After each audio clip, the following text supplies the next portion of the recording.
I'm Danielle Foster, 31 years old, a marketing consultant based in Flagstaff, Arizona. I've always believed in the importance of family. No matter how tense things got during the year, our annual family vacations were sacred. So when my parents told us, one spring, no trip this year, we're barely getting by, I felt a pang of disappointment. But I accepted it without question. I even offered to pitch in, but they declined, insisting it just wasn't feasible this time. They said airfare had spiked, and it wasn't the right year to splurge. Something about how fast they brushed me off stuck with me, but I didn't press. I never imagined the truth behind their words would gut me the way it did. Before I explain what happened, leave a comment below. Where are you tuning in from? And don't forget to subscribe if you've ever trusted someone who didn't deserve it. My parents, Linda and Charles Foster, raised us in a cozy 2-bedroom house on the north side of Flagstaff. My older sister, Brianna, is 35, and my younger siblings, Paige, 28, and Leo, 26, round out the foster kids. Over time, our family grew. Brianna married Jordan Page, tied the knot with a guy named Chris, and Leo's been dating Olivia for a couple of years now. Even as we became adults, we clung to our tradition of taking one family vacation each summer. It was our way of resetting, reconnecting, and reminding ourselves what mattered. We started with simple weekend camping trips to Oak Creek Canyon or rented cheap Airbnbs near the petrified forest. Some years, we just pitched tents in a friend's backyard and called it an adventure. Growing up, money was tight. Dad worked construction and Mom cleaned houses part-time while managing U.S. kids. Yet somehow, they always found a way to fund our summer getaways. Time together isn't optional, Mom used to say. It's how we stay whole. Even in 2009, when the housing market crashed and my dad couldn't find work for months, they scraped together just enough for a weekend at a rundown cabin near the Mogollon Rim. I remember Dad standing by the fire pit, toasting marshmallows with a quiet smile saying, "We're broke, but not broken." Once we kids got steady jobs, our trips started to level up. Brianna came up with the idea of a shared vacation fund, and we all chipped in. By the time I turned 27, we were booking real accommodations, hotels, cabins, even small resort stays.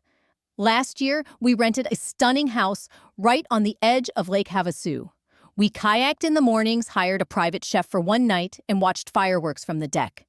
It was the priciest trip we'd ever done, but seeing Mom and Dad sip cocktails in that infinity pool after all their sacrifices, it felt right. It felt earned. At least that's what I believed until everything unraveled.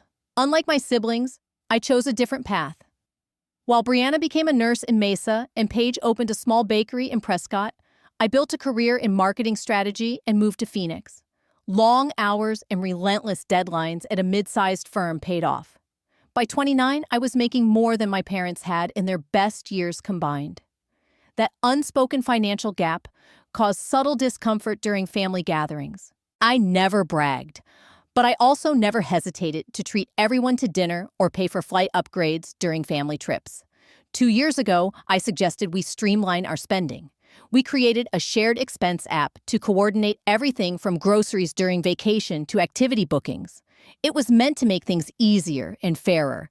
Each adult contributed based on income. Since I earned the most, I typically covered about 40% of our collective travel expenses. My credit card was the primary one linked to the app, though everyone added their own. The system worked, and for the first time, planning didn't feel chaotic. This year, we'd been tossing around ideas since January.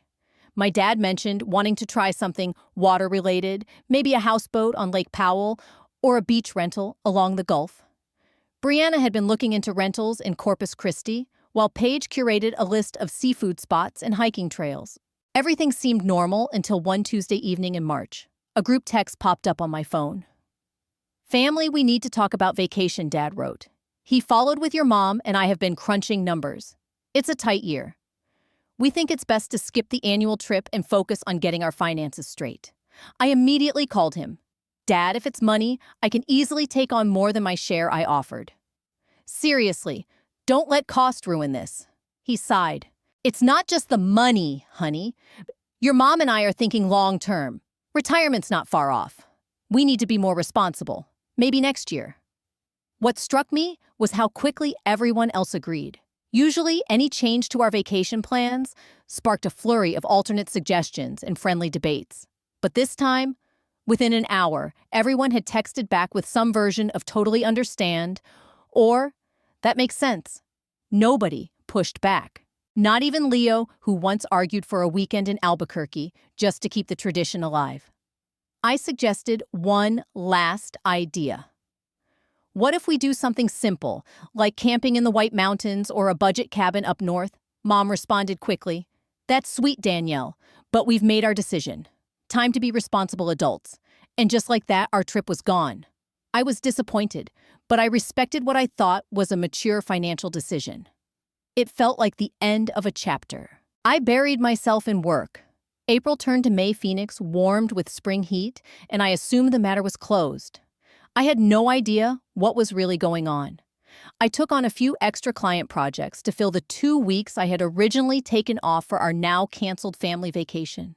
It felt strange not having anything on the calendar, but I tried to make the most of it.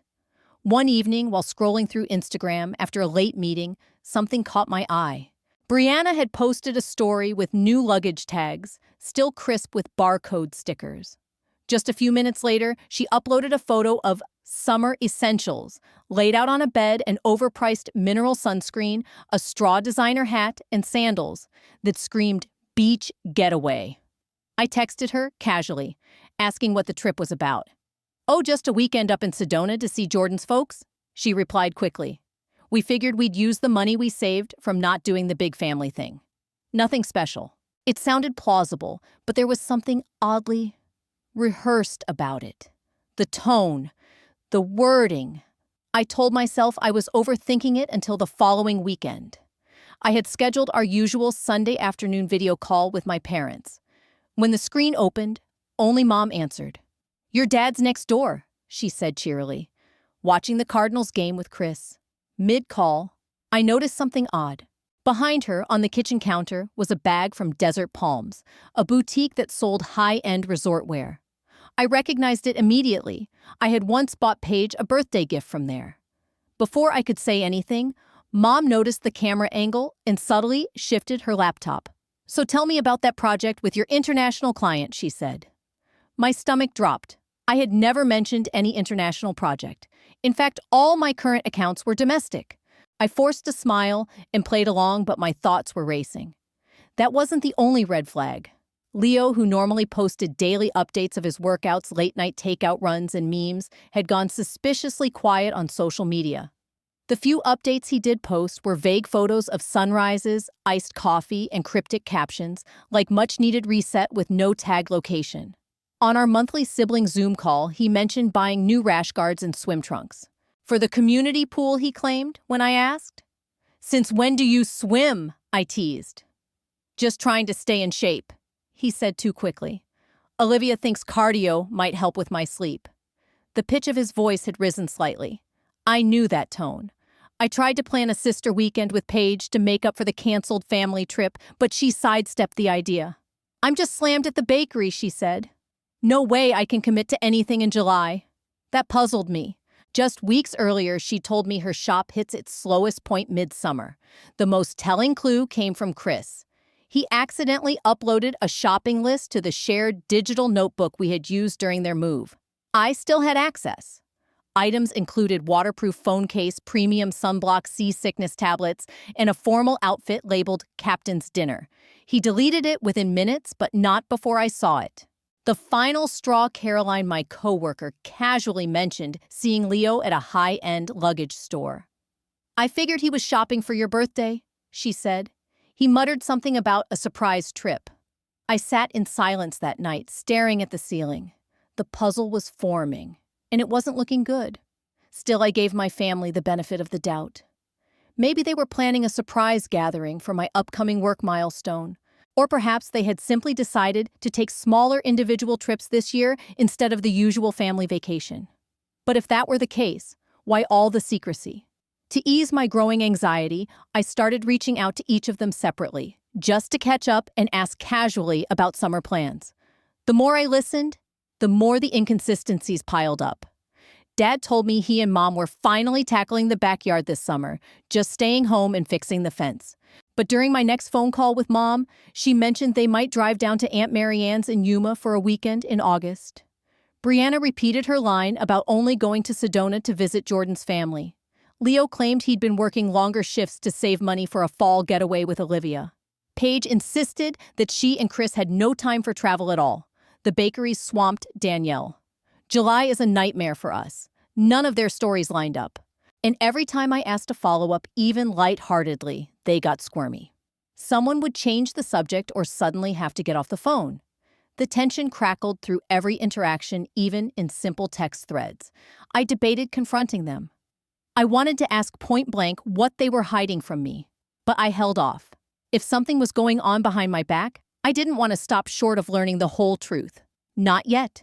So I waited and watched. I pretended to accept their explanations with a smiley emoji and kept my radar up. What I didn't expect was for the truth to find me through my own credit card account. It was a Tuesday afternoon in late June. I was giving a quarterly results presentation to our biggest client, a healthcare startup based in Phoenix. My phone buzzed once. Then again. Then again. I glanced at it and saw a string of alerts but silenced it and kept speaking. 3 hours later, I finally stepped into my office, shut the door, and checked my phone. 17 emails from my credit card company. My pulse quickened as I scrolled. 15:03:45, luxury maritime experiences. $3,270. Sunset Gourmet, Goal Catering, $2,578. Serenity Spa Services, $6,142. Coastal Airways, $1,180. Elite Island Excursions. The list went on boutique purchases, beachside equipment rentals, drink packages labeled Platinum Tier, and even a charge from something called Captain's Gala Photos. In total, over $32,000 in charges, all processed in a single hour. My first reaction, identity theft. Someone must have hacked my card and gone wild.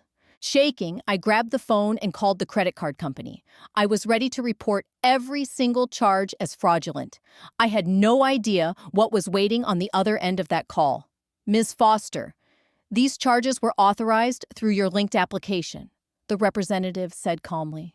The family share wallet? She added. The purchases were made using the saved card on file, but authorization came through the app with your stored credentials. That stopped me cold. The family share wallet. The same shared expense app I had introduced for easier travel budgeting. The same one I had linked to my credit card as the primary user. Can you see who initiated these transactions? I asked, my voice surprisingly steady as a slow burn started building in my chest. There was a brief pause. The transaction log lists Charles Foster as the primary initiator. My father. I thanked her, ended the call, and immediately logged into the Family Share Wallet app on my laptop. My hands moved faster than my thoughts. There they were, each charge neatly organized under a folder labeled Summer Trip, July. I opened the airfare entry first. A full itinerary popped up, 12 round-trip tickets to Key West, Florida, departing this Friday. 3 days away. I clicked through the passenger manifest. My parents, Brianna and Jordan, Paige and Chris, Leo and Olivia. Then 4 names I didn't expect. My dad's best friends, the Johnsons, and his younger brother Alan and Alan's wife. 12 people. A complete vacation party, and I wasn't one of them. The yacht charter listed a 7-day luxury sailing through the Florida Keys, a full professional crew, private chef, daily excursions including snorkeling at exclusive reef sites, deep-sea fishing island tours, and sunset cruises with champagne service. I stared in disbelief. They hadn't just gone on a trip. They had planned the most extravagant vacation our family had ever taken and tried to charge it all to my credit card. I sank back in my chair. My mind reeled with the weight of it all. I thought of my mother's soft voice. We need to be responsible this year. Of my father's firm tone. It's not just about the money, honey. Of Paige swearing July was her busiest season. Of Brianna's vague, just a small trip to Sedona. Of Leo's new obsession with swim gear for the community pool. All lies. I reopened the family group chat and scrolled back through months of messages. Suddenly, things stood out like flashing warning signs I'd ignored. Brianna is everyone on board with the new plan. Not metaphorically. She meant literally on board the yacht. Dad, everything's arranged. Just follow the itinerary. An itinerary I never saw. Leo. Can't wait for some real family time. Family, minus me. I searched my email. Nothing. No itinerary, no tickets. Just silence. They had created a separate group, planned everything behind my back, used my card to fund it. My hand hovered over the keyboard, ready to unleash every ounce of anger into a group message. The betrayal throbbed like a fresh wound, sharp and pulsing in my ribs. But I didn't type anything. Not yet. They had tried to charge my credit card for over $32,000 without my knowledge or consent. This wasn't just a painful betrayal or deliberate exclusion. This was theft. And that realization shifted the emotional weight in my chest from grief to something colder, more focused. I needed to understand why. Was I that difficult to vacation with? Had I said something unforgivable without realizing it? Or was I nothing more than a convenient source of money, an invisible ATM funding their 7-day dream vacation? As I sat with those thoughts, another ping lit up my phone. A shared calendar invite had come through likely by mistake. It had been sent to all linked contacts through the Family Share Wallet system. Foster Family Yacht Vacation. Final prep meeting. Scheduled for tomorrow evening at my parents' house. They were still moving forward like nothing had happened, blissfully unaware that their perfect little plan had just collapsed. They had no idea I knew every detail or that their free ride was about to end. That evening, I sat alone in my Phoenix apartment. The glass of whiskey I poured remained untouched on the table. The soft hum of the city below and the view of Camelback Mountain, normally a source of peace, faded into the background. All I could picture was my family gathered on the deck of a yacht, laughing, clinking glasses, maybe even cracking jokes at my expense. Poor Danielle, she's probably buried in work again. She never really relaxes anyway. She probably wouldn't have enjoyed this trip. My stomach twisted. Then I thought back to all the times I had shown up for them. The $10,000 I gave Brianna and Jordan for their house down payment disguised as a wedding gift. The $7,500 I loaned Mom last year to expand her boutique when a lease opportunity opened unexpectedly. The $3,000 I wired to Leo when his student loan fell through right before finals. Not once did I throw any of it in their faces. That's not how I was raised. That's not what family is supposed to do. But clearly, they didn't share that belief. I opened my laptop and began tallying up the unauthorized charges. The final total, 32,764, started on in 8 nines. There was no way they could afford this vacation on their own, which meant they never intended to. They had excluded me and then tried to use me to pay for it all. I called my credit card company again this time, asking to speak directly with their fraud and dispute team. The woman on the other end introduced herself as Maria, a specialist. I took a breath and laid everything out clinical, precise, calm. These charges were made using my stored credentials in a shared payment app. I did not authorize them, and I can prove that. Maria listened carefully and walked me through the dispute process step by step. She explained the documents I'd need, transaction logs, emails, and any communication showing I wasn't involved. I pulled everything together, screenshots from the shared wallet app, the full itinerary. I was never sent old texts about the trip being canceled. By the time I clicked send, the cold in my chest had crystallized into something sharp. This wasn't over. Given the amount and nature of these charges, Maria said gently, "We'll immediately freeze the transactions and launch a formal investigation." I exhaled. "Thank you. And yes, please issue a new card with a different number. Also, remove my card from the Family Share Wallet app entirely." "Of course," she replied. After the call ended, I wasn't finished. I logged into the Family Share Wallet app myself. As the account creator, I had full administrative control, something I suspected they'd conveniently forgotten. I revoked their access one by one, then changed the recovery email to my work address. I froze the entire wallet permanently. Then, I went a step further. I opened our shared cloud drive, once a space for holiday recipes and old family photos. I hadn't visited in months. Sure enough, there was a new folder labeled Summer Trip, 2013 tucked inside. I opened it. There, in full detail, was everything. A color-coded itinerary for the yacht vacation cabin assignments, spa sessions, seafood menus, snorkel excursions. They even had backup weather plans. Then I saw a photo from last summer's trip to Lake Havasu, a group picture at sunset. But when I looked closely, I realized something had been edited. I was missing. They had photoshopped me out of the picture, replacing me with an enlarged beach towel to make the crop seamless. I read the file name, 4 Welcome Packages. It had apparently been sent to the charter company for use in personalized guest materials. I downloaded everything: screenshots, photos, emails, receipts. I created a folder of my own titled Evidence, Family Fraud. Then I leaned back in my chair, staring at the ceiling. I could blow it all up right now. Text the group, demand an explanation, watch the chaos unfold in real time. But if I did that, they'd have time.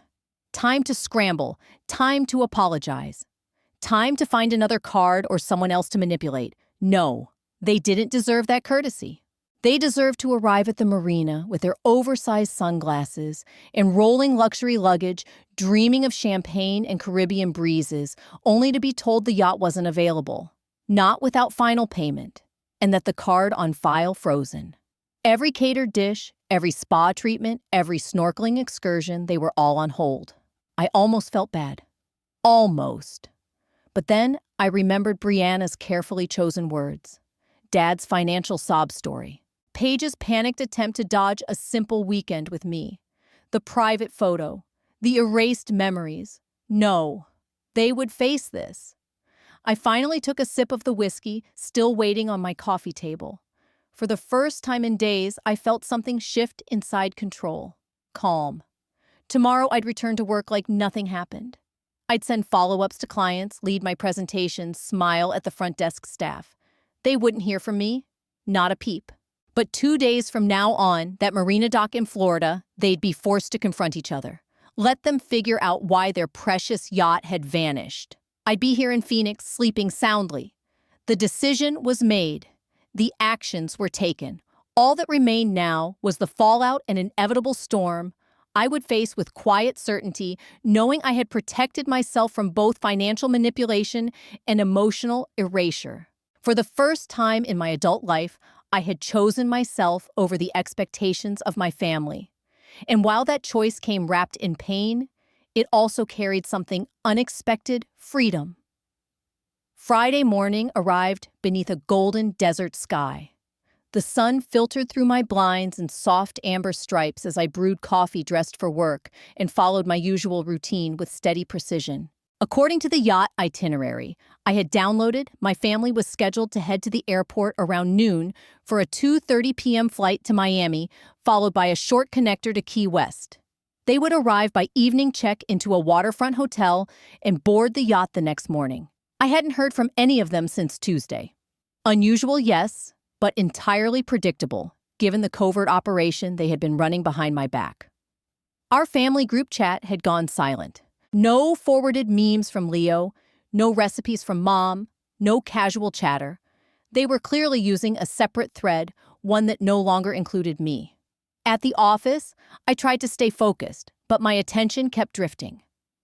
Around 11 a.m., the first hints of their departure began trickling in through social media.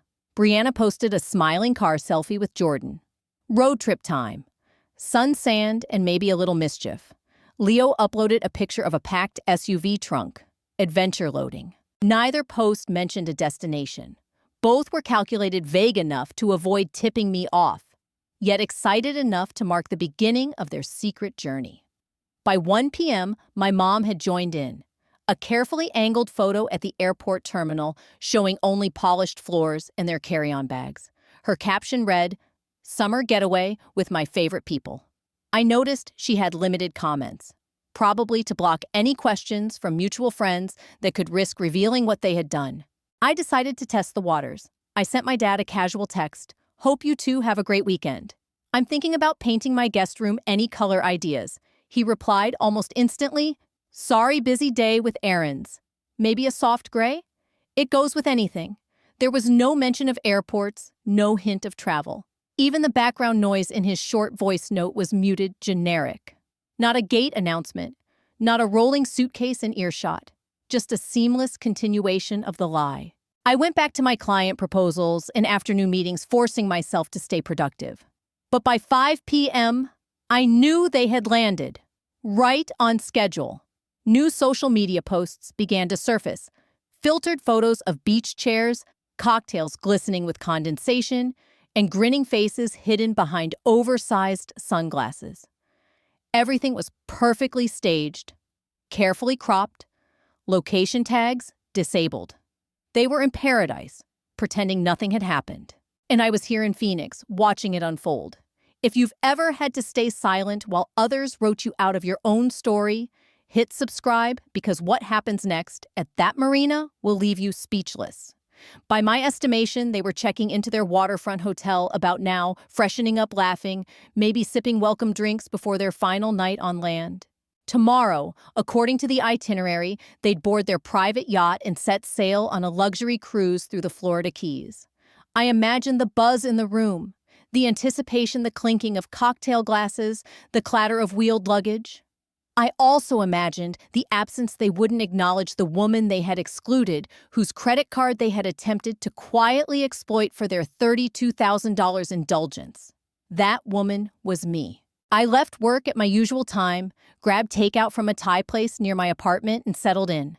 I didn't feel angry anymore, just braced. Tonight things would unravel. Their reservation at the upscale seafood restaurant was for 8 p.m. Eastern. That meant 7 p.m., my time here in Phoenix. According to the schedule, I had seen the yacht company's liaison was also set to meet them there, review logistics, and collect final confirmation.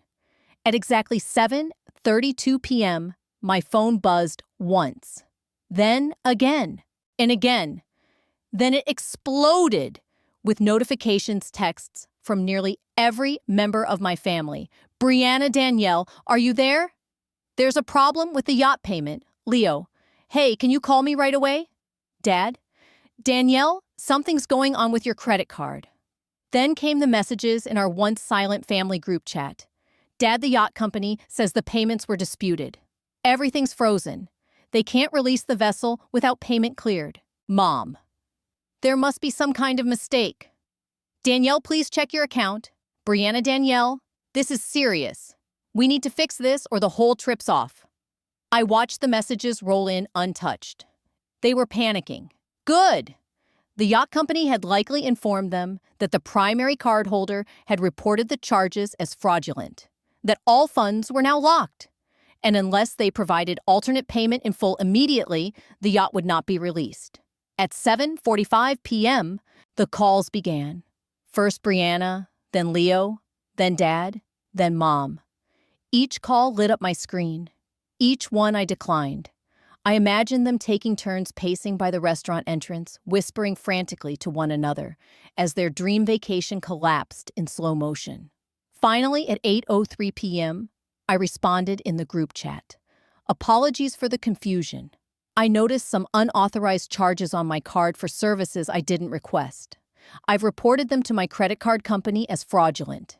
Hope this doesn't inconvenience anyone. Enjoy your evening. The reply was immediate and furious. Brianna, what did you do? You knew we were using the family wallet. Dad, Danielle, this is completely irresponsible. I stared at their words and felt nothing. No guilt, no second guessing. They hadn't just excluded me. They had planned it in secret, doctored old photos, built their vacation on deception, and had the nerve to use my money to do it. Now, they could feel the full weight of that choice. You've ruined everything. That came from Leo. Then, what the actual hell? Danielle Brianna's message popped up seconds later. And finally, please call the credit card company right now and tell them it was a mistake from my mother. I waited 10 minutes before I responded. Just long enough for the panic to really settle in. I'm confused, I typed. I thought we canceled the family vacation this year because money was tight. At least that's what you told me back in March when you deliberately left me out of the planning. Silence. For 3 full minutes, nothing came through. Then, Brianna. We can explain everything. Please just fix this now and we'll talk later. I replied. I corrected a billing error. There's nothing to fix. My phone rang again. This time it was a video call. My dad. I hesitated, then accepted it. Charles Foster's face filled the screen, flushed with anger, the low-lit seafood restaurant visible in the background. I recognized the yacht company representative, seated uncomfortably to one side of the table. Around him sat the rest of my family, each looking some combination of furious, stunned, and deeply uncomfortable. "What the hell do you think you're doing?" he snapped, skipping any pleasantries. "Do you have any idea how much trouble you've caused?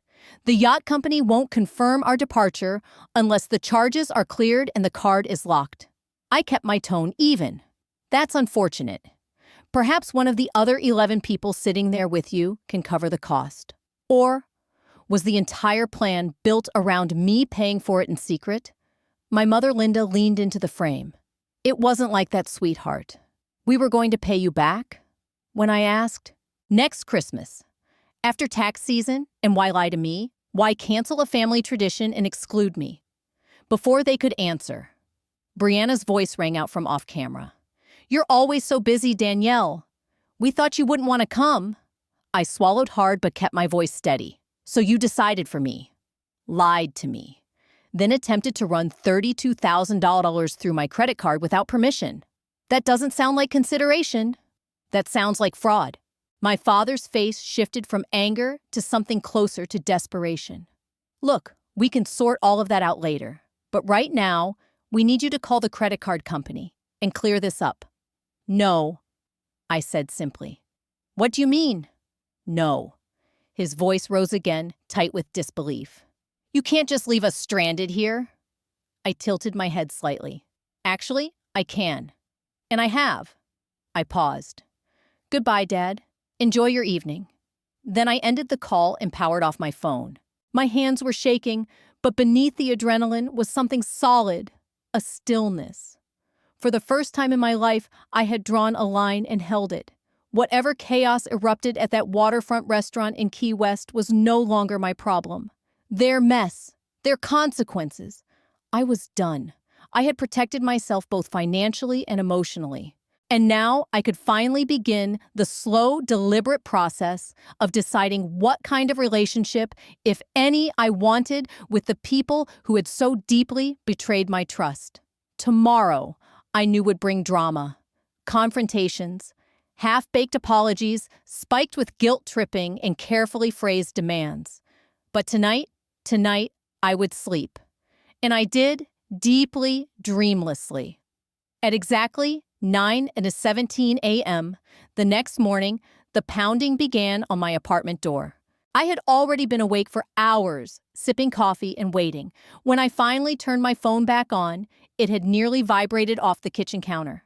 47 missed calls, 103 unread texts, a dozen voicemails, all variations on the same themes: anger, guilt, panic, and desperate demands that I fix what I had broken. From the scattered messages, I pieced together what happened after our video call. The yacht company had refused to budge. Without full payment, the vessel would not be released. My dad tried to put the charges on his own card, declined. Others tried pooling funds and backup credit lines, but it wasn't enough. By midnight, the dream yacht vacation was officially canceled. The hotel and flights non-refundable. They were now stranded in Key West, thousands of dollars sunk into nothing. One of Brianna's particularly bitter texts said they had booked red-eyes back to Arizona and would be arriving by morning. Right on cue, the pounding on my door escalated from a knock to an aggressive rhythm. I set down my coffee, walked calmly to the entryway, and paused to square my shoulders before unlocking the door. They were all there. My parents, Charles and Linda, front and center faces, pinched and pale with fury. Behind them, Brianna and Jordan stood stiffly, arms crossed like security detail. Paige and Chris were off to the side, clearly uncomfortable, but present. Leo and Olivia lingered in the back, not quite committing, unsure if they should even be part of the ambush. Dad wasted no time. "You need to fix this," he said, trying to push past me into the apartment. I stood firm. Fix what exactly I asked. The fact that you all lied to me for months, that you canceled a family tradition to go behind my back, that you tried to charge $32,000 to my card without my permission? It wasn't theft, Mom snapped. We were going to pay you back. Oh, when I asked. Because none of you have repaid the money I've already loaned you. So please remind me again what your repayment plan was. That stopped them. Even Jordan flinched. Chris looked at his shoes. Brianna shifted her weight uncomfortably. Leo pretended to check his phone. Paige opened her mouth, then closed it. No one had an answer.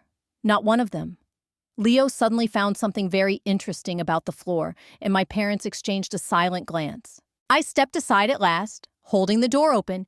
If you all came this far, we might as well have this conversation properly. They filed in one by one, wordless, heavy with tension. Brianna and Jordan moved to the left side of the room. Paige and Chris settled onto the edge of the couch. Leo hovered awkwardly by the window. My parents took their usual spots. Dad standing with crossed arms, Mom folding her hands in front of her like she was bracing for prayer. I remained standing. There would be no casual seating, no softened edges to this confrontation. This isn't going to be a comfortable family chat. I began locking eyes with each of them in turn. So let me lay it out. You decided to plan a family vacation without me. Lied directly to my face about canceling it.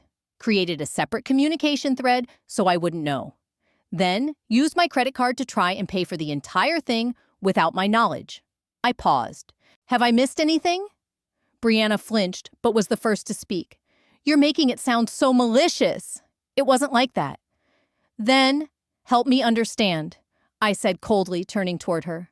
Explain how this wasn't premeditated deception and an attempt to financially exploit me. The room broke into a tangle of overlapping excuses. We knew you were so busy with work. My mother. We thought it wasn't your kind of trip. Paige not meeting my eyes. It was supposed to be a surprise for later. Leo, his voice unconvincing. We were going to invite you for the last few days. Brianna trying to sound generous. It was my father Charles who finally said what they were all dancing around. He cleared his throat and looked straight at me. The truth is, Danielle, we've come to depend on your financial help. You make more than all of us combined.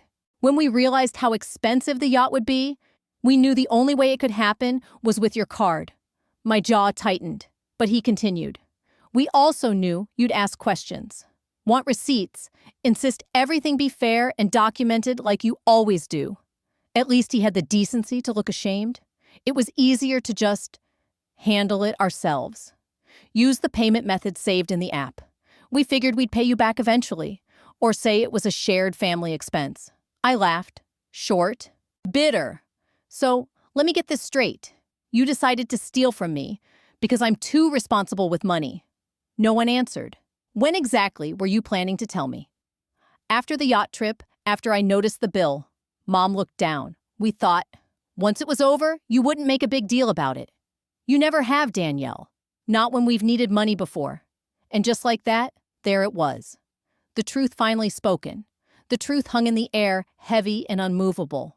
I had never made a big deal about financially supporting my family before, and now I saw where that had led. They had simply graduated. From asking to taking. From honesty to assumption.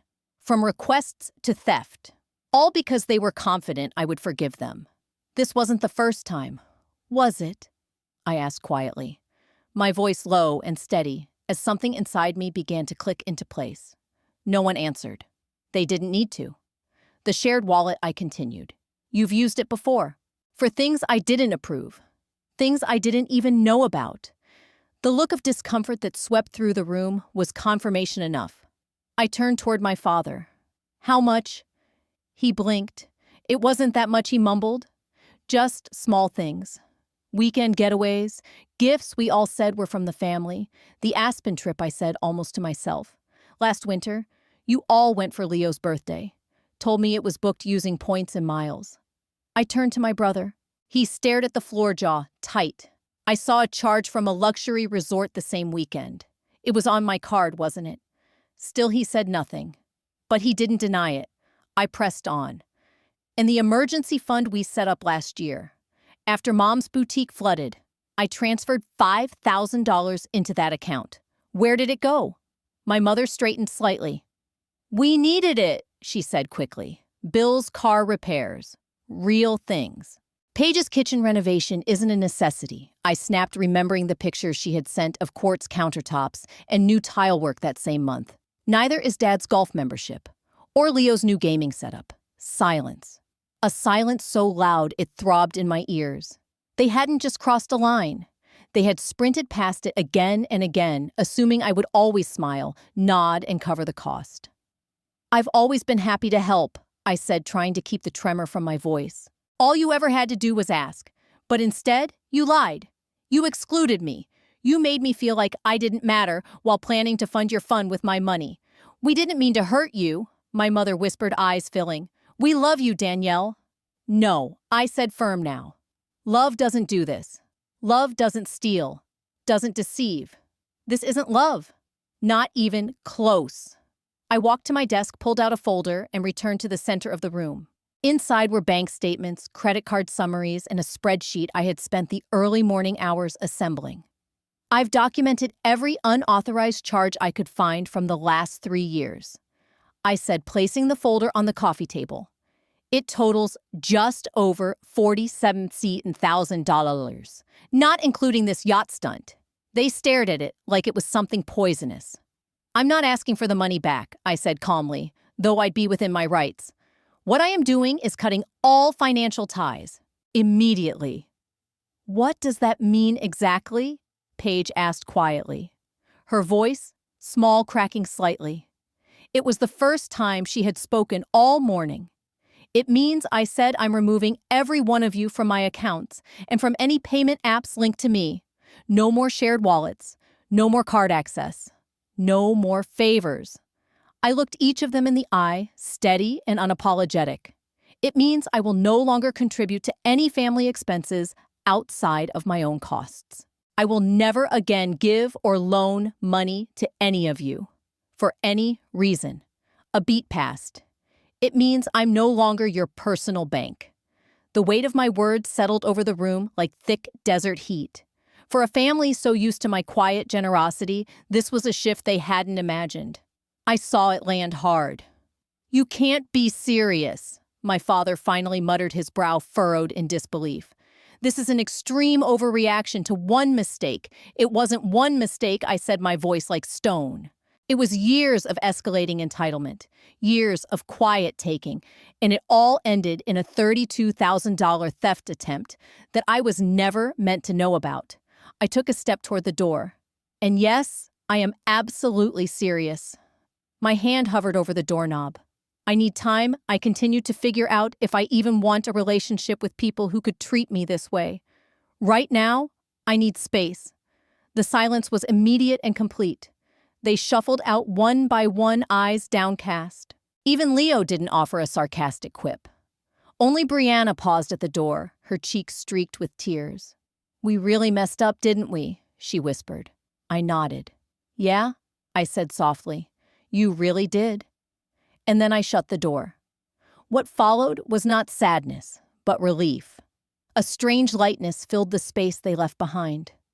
For the first time in my adult life, I had set a clear boundary and refused to let guilt bulldoze over it. I had protected myself, and it showed. 6 months passed. As December crept in with its lights and cinnamon-scented reminders of tradition, I received a flurry of polite, cautious texts. Will you be joining us this year? Dinner is at Mom and Dad's. But I didn't respond right away. The distance had given me space to see clearly.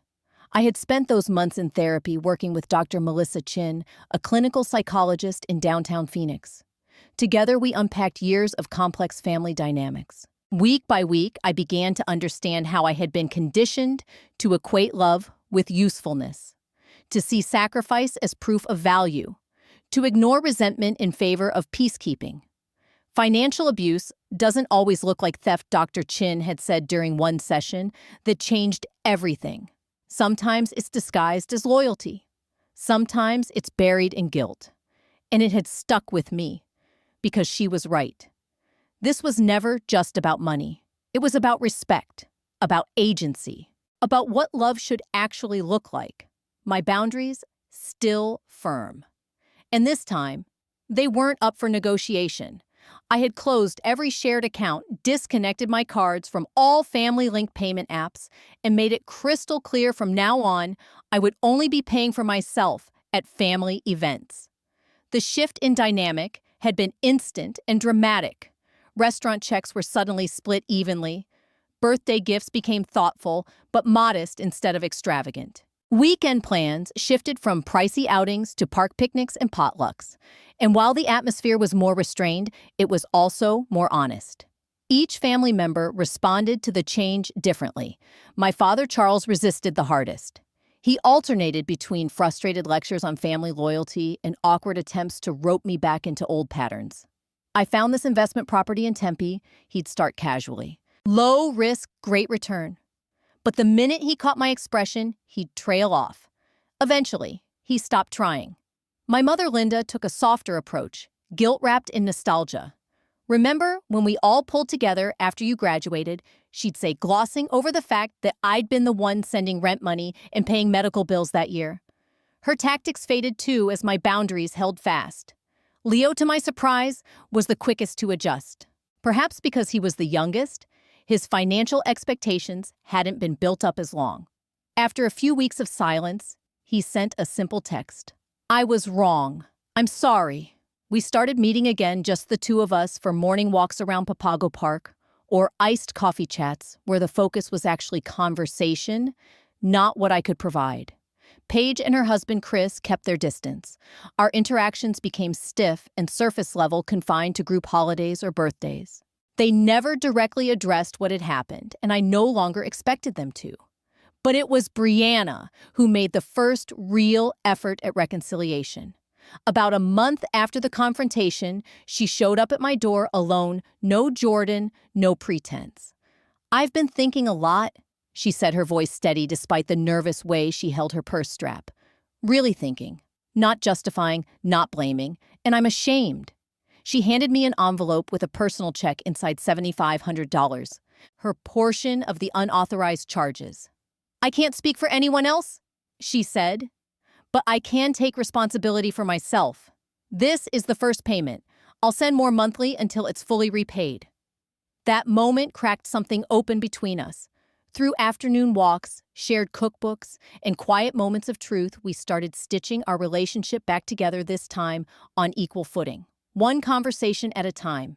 Brianna was the first to name the toxic patterns we had normalized for years, the first to say, we have to do better. As Thanksgiving approached, I accepted her invitation to dinner at her house in Mesa. She was honest.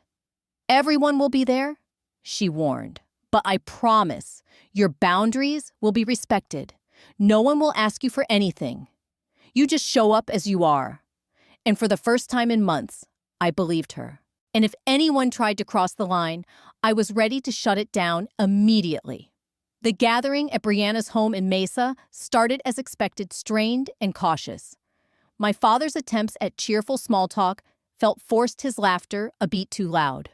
My mother swung between offering me second helpings and casting subtle glances when conversations dipped too close to discomfort. Paige and Chris were politely distant, the kind of careful that comes from avoiding the elephant in the room. Leo, however, made an effort, asking about my latest marketing project, a book I'd mentioned on Instagram, even suggesting we do a coffee run the next weekend. It felt sincere. As the evening unfolded, something began to shift. For the first time in years, the undercurrent of financial tension was gone. Without the calculations of who would foot the bill or the subtle pressure to cover extras, our conversations changed. We talked about politics, upcoming city council issues, and Flagstaff, shared memories from childhood holidays. And when someone cracked a joke, laughter bubbled up that didn't feel weighed down by resentment or guilt. After dinner, I stepped out onto the back patio.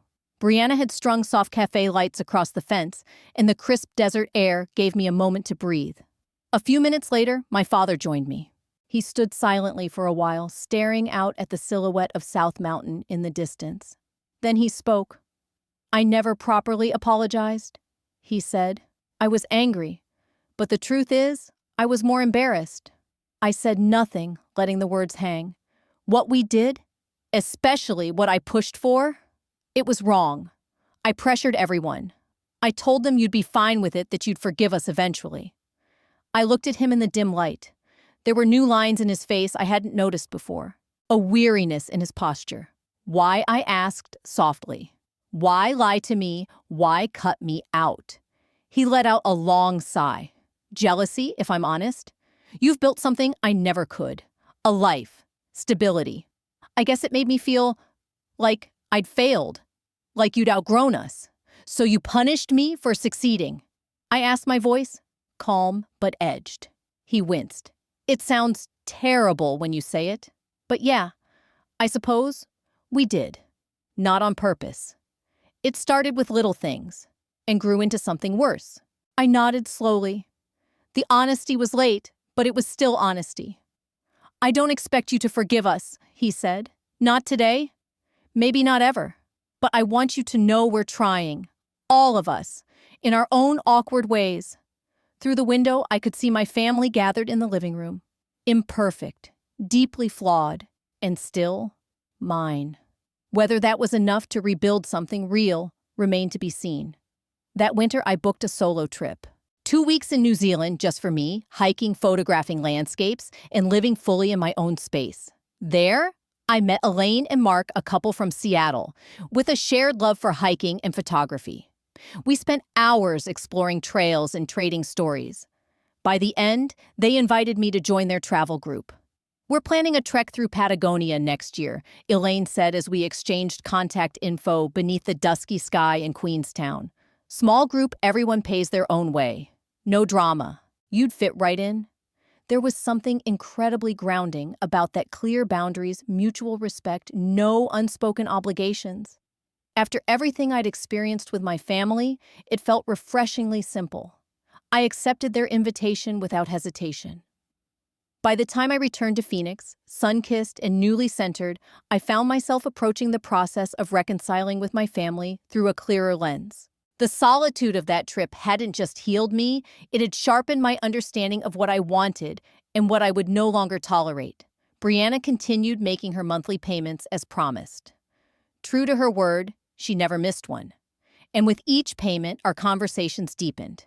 We talked more about boundaries, about choices, about how the past had shaped us, and what we could do differently going forward. Leo, too, surprised me. Rather than asking for anything material, he started reaching out for career advice. He wanted help revising his resume direction on how to position himself for a promotion. It felt like the start of a new kind of relationship, one built on mutual respect rather than silent expectations. My parents, to my astonishment, had started couples therapy. Brianna had mentioned it over brunch, and at first I didn't quite believe her. But the next time I saw Charles and Linda, something had shifted. The deflections, the guilt trips, they were fewer. They seemed aware. Of course, we weren't magically healed, but they were trying. The old tradition of extravagant family vacations remained suspended, maybe permanently. And in its place, more grounded interactions began to take root: Sunday brunches where we split the check, evening walks through Steele Indian School Park, movie nights where each person bought their own ticket and popcorn. It wasn't perfect, but it was honest. And in the simplicity of these new routines, I saw which relationships had substance. Who showed up just for the connection, not for what I could cover. Some bonds grew stronger in that reality. Others settled into polite, comfortable distance. And I was okay with that. I had protected my financial boundaries, yes, but I'd also cleared space for real connection, for relationships based on trust, transparency, and respect. The betrayal had hurt, but it had also forced clarity. Clarity I hadn't realized I needed. I learned that real family doesn't flinch when you grow. Real family doesn't guilt you for your success or try to cash it in for their convenience. They cheer for you. They rise with you. And most of all, they respect your boundaries, not because you demand it, but because they understand it's part of loving you. Standing in that truth, I finally felt free to choose. To invest in people who valued me, for me, not my income, not my generosity, not my ability to solve problems. That kind of freedom was hard-earned. but it was without question the most important investment I had ever made. If you've made it this far in my story, thank you. Truly. Sharing this wasn't easy, but if any part of it resonated with you, I'd love to hear your thoughts. Drop a comment below. Tell me if you've ever had to set a boundary with someone you love, or if you're still finding the strength to do so. Your words matter not just to me, but to others who might be quietly navigating the same kind of hurt. And if you believe in standing up for yourself even when it's uncomfortable, I hope you'll subscribe and stay with me for what's ahead. What I've learned is this: boundaries are not walls to keep people out. They're fences with gates letting in those who respect your space. You're allowed to say no. You're allowed to protect your peace. And if someone truly cares about you, they'll honor those limits, not test them. Don't wait until the betrayal burns too deep. Speak your truth now. And when you do, don't shrink. Stand tall. Your worth isn't measured by what you give, it's measured by what you protect, including yourself.